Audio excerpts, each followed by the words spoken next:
Halo semua, kembali lagi dengan saya Iputu Agus Wisnu Wardana, calon guru penggerak angkatan 11.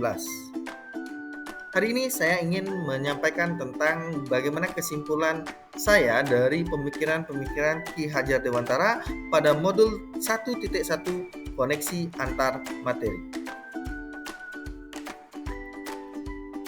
Kita mulai dari filosofi pendidikan menurut Ki Hajar Dewantara. Menurut Ki Hajar Dewantara, pendidikan adalah tuntunan, di mana guru bertugas untuk menuntun segala kodrat yang ada pada anak-anak agar mereka dapat mencapai keselamatan dan kebahagiaan yang setinggi-tingginya sebagai manusia maupun anggota masyarakat.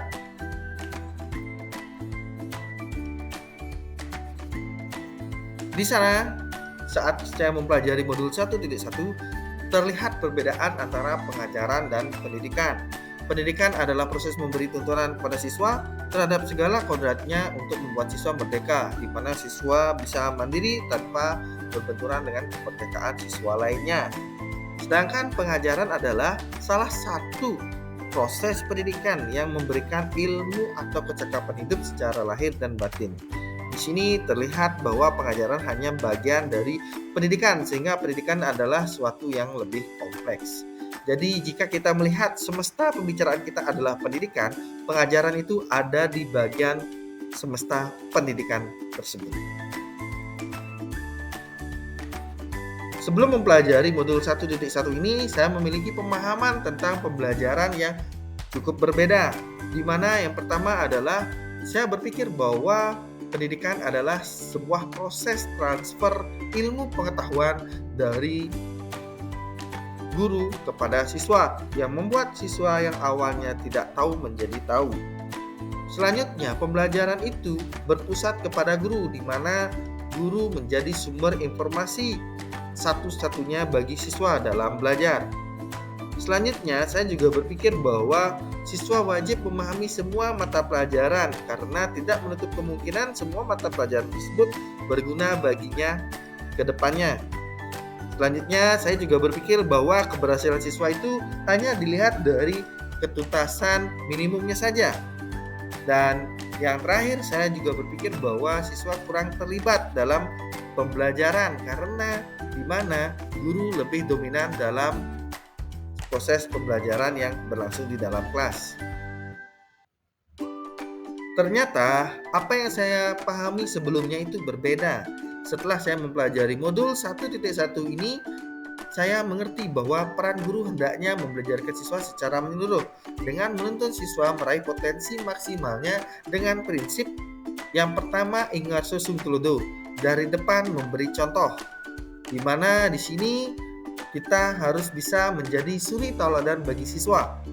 Yang kedua, ing madio mangun karso, dari tengah memberikan tuntunan, di mana di sini guru harus mampu memberikan motivasi kepada siswa untuk selalu melangkah maju, menatap masa depan agar bisa meraih potensi maksimalnya. Yang ketiga adalah tut nguri handayani, di mana dari belakang memberi dorongan. Di sini alangkah baiknya jika seandainya guru mampu memberikan dorongan dan menunjukkan arah kemana harusnya siswa melaju sesuai dengan potensinya masing-masing.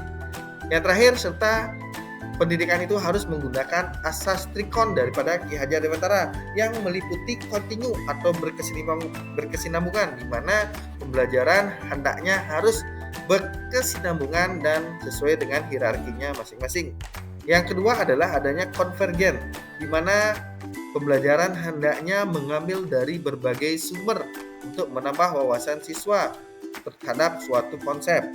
Dan yang terakhir adalah konsentris, di mana tetap berdasarkan karakter dan budaya sendiri, di mana pembelajaran hendaknya menyisipkan nilai-nilai kearifan lokal dan budaya masing-masing agar mempermudah siswa kedepannya untuk beradaptasi dengan lingkungannya masing-masing.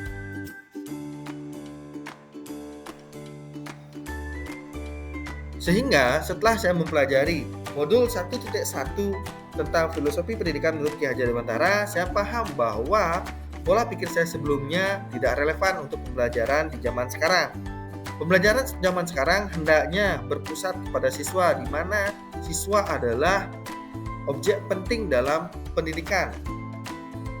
Yang kedua, guru harus mengenali betul potensi daripada siswanya masing-masing, yang mana tujuannya adalah mempermudah guru dalam mengarahkan siswa.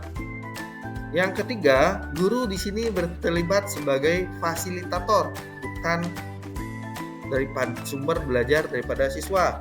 Jadi di sini guru hendaknya memfasilitasi kebutuhan siswa sesuai dengan potensinya masing-masing. Yang keempat adalah meningkatkan keterlibatan siswa dalam proses pembelajaran, yang mana hal ini sangatlah tidak pernah saya lakukan sebelumnya, sehingga kedepannya saya mencoba untuk bisa melakukan hal ini, yang mana kita libatkan siswa dalam proses perencanaan, proses refleksi dan evaluasi pembelajaran untuk rencana tindak lanjut. Dan berikutnya adalah menyesuaikan pembelajaran tersebut dengan kodrat alam dan kodrat zaman, yang mana pendidikan itu harusnya dinamis dan selalu menyesuaikan dengan keadaan terbaru. Yang bisa saya lakukan untuk perbaikan kualitas pembelajaran adalah yang pertama, saya harus mengenali siswa lebih dalam lagi dengan memberikan tes awal atau tes diagnostik. Yang kedua, saya menggunakan model pembelajaran yang relevan untuk saat ini, yang mana contohnya seperti contextual learning, problem based learning, ataupun project based learning. Yang ketiga, melibatkan siswa dalam proses perencanaan, evaluasi dan refleksi pembelajaran sebagai rencana tindak lanjut untuk pembelajaran berikutnya. Yang keempat, menggunakan TPACK sebagai bentuk menyelami siswa yang mayoritas generasi alfa, di mana waktunya dan kegiatannya banyak bermain di dunia digital. Sehingga tentunya jika pembelajaran yang menggunakan digitalisasi tentu akan lebih menarik dan membuat siswa lebih senang dalam belajar. Dan yang kelima, menerapkan asset based thinking guna memaksimalkan sumber daya yang ada sebagai penunjang proses pembelajaran.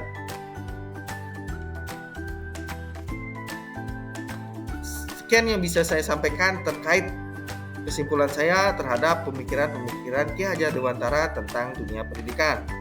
Model 1.1 koneksi antar materi.